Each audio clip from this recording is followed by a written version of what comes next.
Hey everyone, welcome back to the channel. I wanted to actually cut some timber today, but not in this kind of weather. Ain't easy. This is what I've been dealing with all winter. You guys can see it. Blows in the driveway and just makes a mess. Anyhow, let's go hide in the shop and do some saw work.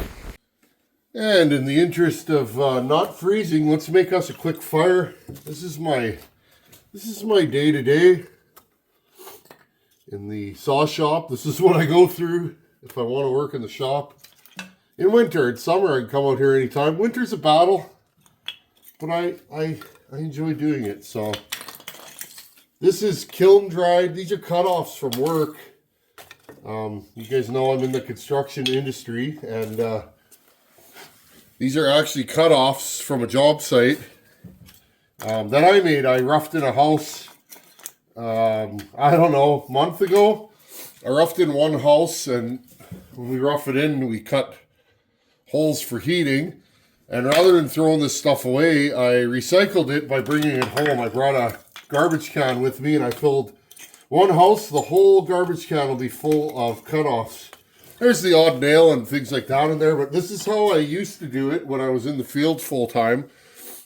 Nice thing is now is being management, I can book myself a rough-in, which I still enjoy being on the tools.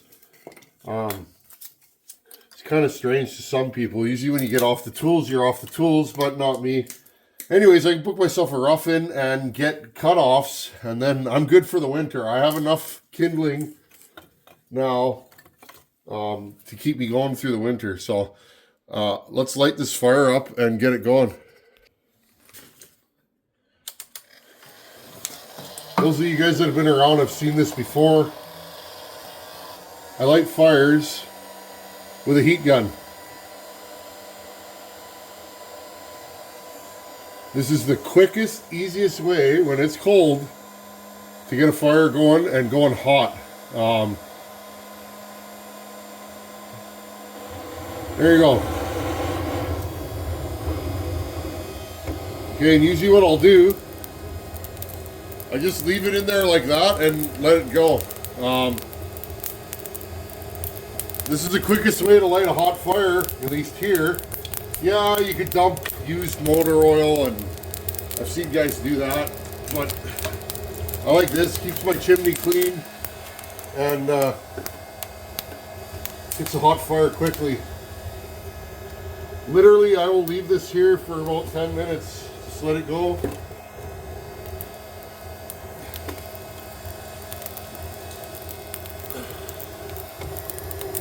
There we go.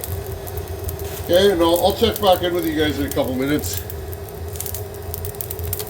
You guys can see the best way to light a fire. I came across this years ago. Didn't have a lighter, my matches ran out, and I needed a fire. It was like 30 below in here, and I'm like, I wonder if this heat gun would do it. And well, necessity is the mother of all invention. I tried this and it works. It's about 3 minutes later. I'll just get her right in there. I like this system because the flue gets hot and it starts pulling that air up through the chimney. This is a mixture of blue spruce, because all our spruce is dying up here, so I burn it like crazy, and green ash. I want a little more hardwood in here today because it is cold and it'll burn longer. I vary between softwood and hardwood depending on the temperature and how long I'm going to be out here. If I'm only going to be out here for 3 or 4 hours, I'll burn softwood. If I'm going to be out here for an afternoon, I'll burn hardwood. So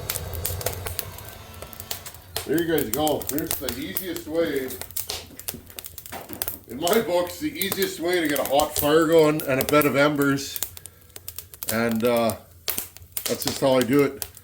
Okay, let's get to the bench. How many of you guys were here, and I know there's quite a few of you, how many of you guys were here when this was the only bench we worked at? Before I sat facing you, I used to do everything like this, and I thought, let's do a little work on the old bench. Generally, this is my teardown bench, and the really dirty stuff goes here. Today, I'm actually working on a little side project, which has to do with that partner, Pioneer P42 that we've been working on. I wanted to make a new pipe for the saw, and I gotta say something. You guys are so good to me, and you guys help me all the time.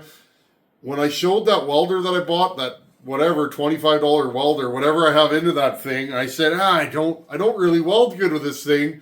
I can't see the puddle, which means my welds go all over the place. And a couple of you guys said, hey, if you wear reading glasses while you're grinding, try wearing them underneath your welding shield. Thumbs up, that works super well. The other thing you guys said is take the shield off, the gas shield, and that way you'll be able to see a lot better. Well, guess what? I took the shield off, and I'll show you guys the pipe. It's way better. Anyhow, today's video, I made a pipe that we're going to put on the ported partner Pioneer. But I thought, I don't really want to wait to see how well it works. I kind of want to try it now. So I looked on my shelf, and I have this Pioneer farm saw, which should have the same bolt pattern. It's pretty much the same saw as like a P40. Few differences in this. This has an automatic decomp. You guys have seen this saw if you've been around. I did cut firewood with this thing one time. I've only used it a couple times. It's okay. The clutch is kind of rattly, and it's not my favorite saw. It's a nice saw, don't get me wrong, but for the weight of it, it's kind of sluggish. It's kind of lazy when you throttle it up. So let's see. First, we're going to fire this thing up. Let's see if this thing starts even, because it's been sitting for a long time. And I'll let you guys hear it with a stock pipe on it. And then I'll show you guys the pipe that I made. And let's bolt the pipe on this and just see what does it do to a stock saw. So I'll bring you guys in and show you guys this saw. And then we will see if we can get it fired up. Okay, so there's two 7/16 bolts that run through. Oh, these aren't even that tight. Nice. One thing I got to do is I got to go to the store. They get in place. I'm actually really sad, friends. I found out another Canadian institution is closing. Seems to be the way of the world. Another brick and mortar. PV Mart's closing down in Canada. I shop there quite a bit. There and Princess Auto are the two places that keep this farm going, and or farmyard going. And sad to say, I liked PV Mart and tried to shop there as often as possible. But yeah, I'll have to go to a bolt house, and I need some bolts for this project because really I don't have the right bolts for this. Okay, well, there's no gasket. Oh, there's a gasket, and it's stuck to the cylinder. So let's keep that. Let's keep that the way it is. Now you guys can see, just like a P40, P41, I think the P40 doesn't have a bridge. This does not have a bridge in the exhaust. So maybe I'm wrong. Maybe there's more to this cylinder than we know. Maybe there's some power to be had in there. If you guys look at this muffler, it's choked up. It's one of the reasons why these saws are so quiet. And I know I get it all the time from people. Why would you want a saw that's that loud? Well, the power, the performance you get from a muffler is just incredible. Now, this pipe, these bolts I have, yeah, they'll fit. I had to grind them a little bit. It's not going to be perfect, but we'll do what we can. It's another thing, when you're building pipes for a saw, you got to make sure you can get at the screws. These are just shouldered. I don't even know what these are for, but that's what we're going to use. I'm going to go and get a screwdriver. Yeah, you learn as you make more pipes. I can hear just by the sound of a pipe usually whether I think it works or not. Sound is everything. They have a certain sound to them when they work. There is also a fine line between crack and pull. This screw I'm using is not very good, but that's not the one we're going to use. It's just for mock-up. Or I can put studs on here, like I do with the home lights. Oh, I see what we did here. Yeah, these screws are not happy. The flange is sitting kind of crooked, so we'll walk it in slowly. Yeah, a pipe that's more open will usually make a lot of crack, meaning when you touch the throttle, the saw just lights up. But then often when you're in a bigger buck or you're, working the saw, you may find the lack of back pressure will affect the power of the saw. Yeah, that'll do. It's not like we're going to run this thing, but... Okay, now, again... There's the ground. You want to cut this so that it is not touching the ground. You want room. If it's too close, sometimes you can get chips in there. A lot of people have mentioned over the years that this is right in the chip path. Yes, it is. We've never been able to track down a pipe and say, yeah, we blew a saw up because it caught a chip. Never had it happen. There's so much exhaust flowing out of here when these saws are running that, I would be shocked. But hey, to each their own. If you don't like this style of pipe, make whatever works for you. I was watching. I watch YouTube, friends. I watch different channels, and there's a couple of channels I watch that I really enjoy. One is Bad Chad, Canadian feller. He's on the East Coast. I think he might have a TV show. I'm not sure, but he restores cars, and he's an interesting fella. He's very good at what he does. At least I think he is. And he did a car recently. It was to paint the floorboards. The running boards are not, and he painted them. And he said, "Hey, if you don't like a painted floorboard, don't paint them. I like a painted floorboard, so that's what I'm going to do." And I thought, the only person that I'm building for generally is me. These are almost all my saws. So I just do what I like. If you like something different, that's what you should do on your saw. I've been watching Dale's Wheels Through Time a lot lately. They have the largest collection of running unrestored Harley Davidsons, I think, in the world. And they get old saws or old bikes running, and I really enjoy that. So that's what the Tin Man watches. Anyhow, so there it is. What is this made out of? I don't know. A piece of tubing I found in the trash. Couldn't tell you what it is. Something. Might be a tent pole, or could be legs off of a chair. I build all my pipes from junk. So, I guess if I didn't want chips to hit there, I could make a guard that bolts to here. Some kind of a chip shield, but we'll see. Anyhow, let's fire this thing up. And does it change the saw at all? At least by my feel. You'll probably hear it. If this pipe works, the saw will be rich now, and I'll probably have to lean it up. Let's see. Okay, let's see if this thing starts any better. I'm not even going to choke it. Okay, let's try fast idle. Let's try it with choke.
Sounds good to me. Sorry, friends, I'm yelling. I'm going to just adjust this carb. See where the low jet's at. Half, 1, 1 1/8, half, 1. I suspect that this carb is a little on the lean side, but an old saw like this thing might have an air leak. You never know. Let's see. I just gave it a little more low jet just to see if it comes down to idle quicker.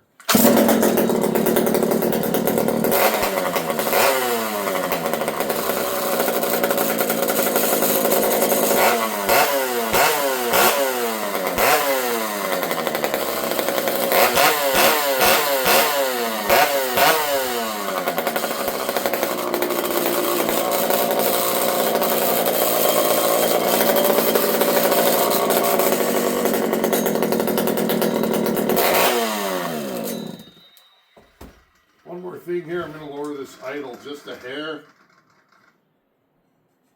just for fun. There's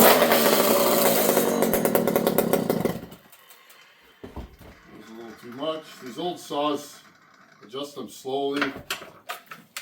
Give them a little trigger when you start them, they usually start better.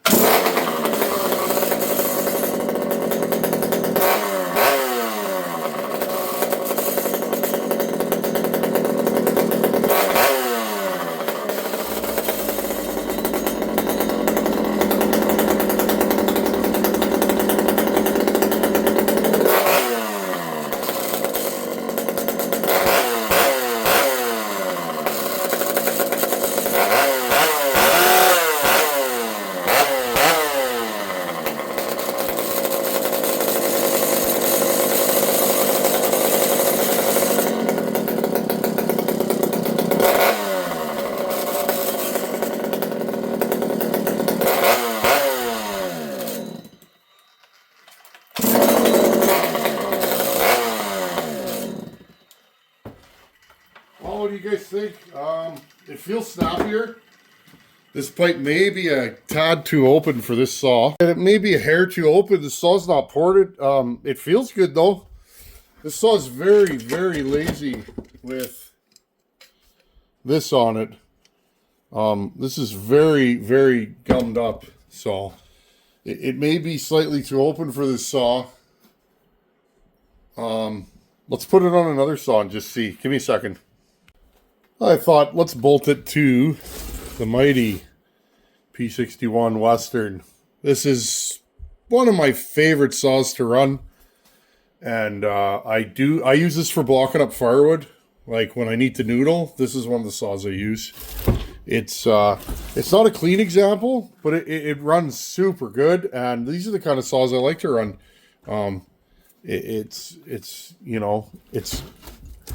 It's runnable, you know. I'm not worried about it banging around in the truck. And this thing's a monster. You have to put this thing under some serious load to really get it humming. But anyhow, I put some fuel in here, and you guys see, same pipe bolts to a saw that's, what are these, like 100 cc's, 99, somewhere around in there. It's a big boy saw. And this is one of the strongest big saws that I own. It's up there with the 2100s, the 2101, the 394. This one's special though because it's a reed saw. You bury this thing in a log and it pulls for days. Anyhow, I'm just curious. My one complaint with this saw is the muffler. It's lazy. This saw is bone stock, not ported.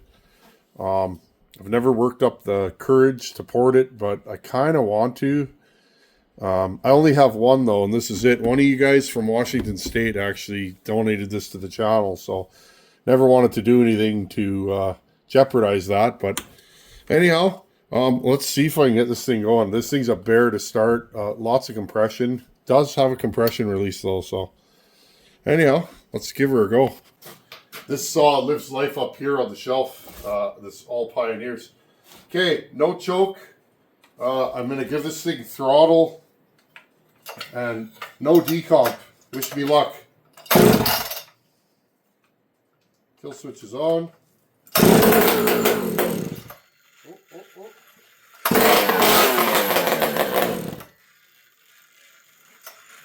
This thing's completely dry, so Yeah. Okay, friends. Well, you guys could just stay right there. This saw was completely dry. I drained it after the last time I used it. So, usually what I do with these, this saw's leaky, the cap leaks, and it's got a screw in the case that's stripped. There you go, a little bit of fuel in there. Pull the trigger so it goes in. Just gonna wipe this up a little bit. I have a syringe somewhere for doing this, but I don't know where it is, so. Okay, wipe this all down. See if we can get this thing nursed now, back to health. Okay. Ready?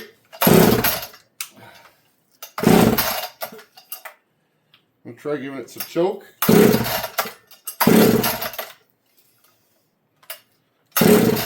Oh.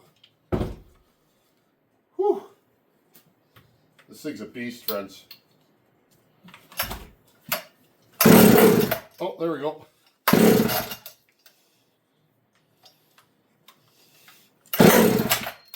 Choke off.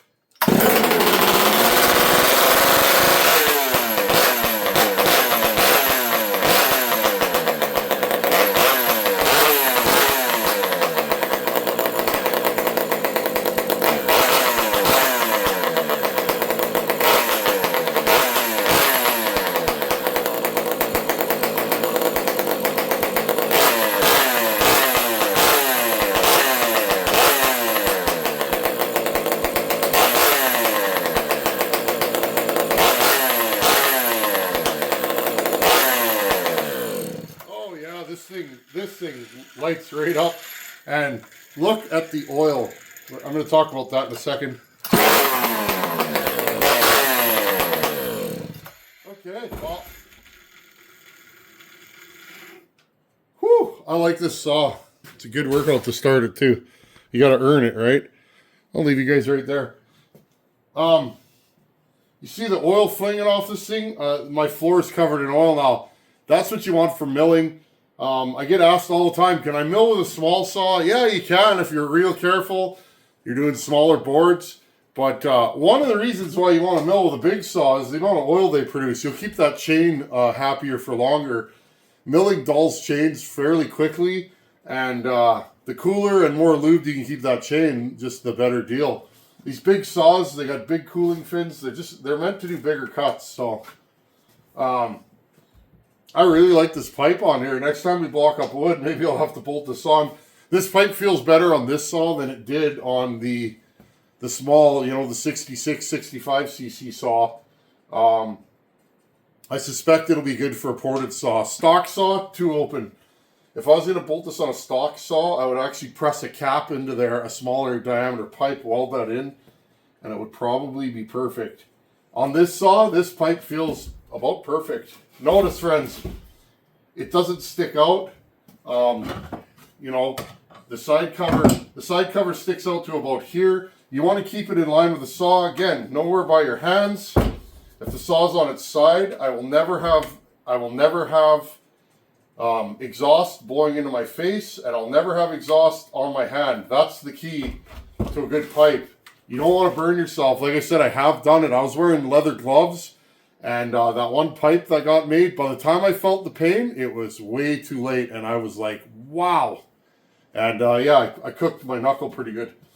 Anyhow, friends, so we're getting closer to putting the Partner Pioneer back together. And this was one hurdle that I needed to get past. Thank you to everybody that emailed and messaged and said, hey, take the shield off, try your reading glasses.